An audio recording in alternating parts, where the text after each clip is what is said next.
রসগোল্লার মতো হয়ে গেল কেন? চিচিং ফাঁক। হ্যাঁ, চিচিং ফাঁক। ধুৎ, ওইটা কি বাথরুম না আলী বাবার সেই গুহাসনি? দেখি তো। এই না না না না, আরে, খবরদার, দেখছি তুই একদম না। ওদিকে যাবি না। এই না না না, আচ্ছা, একদম না। যাবি না ওদিকে। না না, আরে, শোন শোন এই, শোন, আমার কথাটা শোন। দেখতে না। তুমি আমার পিছু নিয়েছো? কত বড় সাহস তোমার, হঠাৎ বাথরুমে ঢুকে গেলে? ওই ম্যাডাম, একটু দম নিন। এই বাড়িটা আমার, আমারই বাথরুমে ঢুকে আমাকেই চোটপাট করছেন। বাহ, তোমার বাড়ি মানে?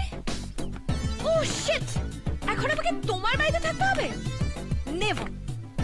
বাই দ্য ওয়ে, বাথরুমে ঢুকতে গেলে নক করে ঢুকতে হয়, জানো না? বাই দ্য ওয়ে, বাথরুমের দরজা লক করতে হয় সেটা তুমি জানো না? ও, বুঝলাম। এ কেমন চিচিং ফাঁক। ডিসকাস্টিং। হ্যালো ম্যাডাম, জিওগ্রাফিটা তো জেনে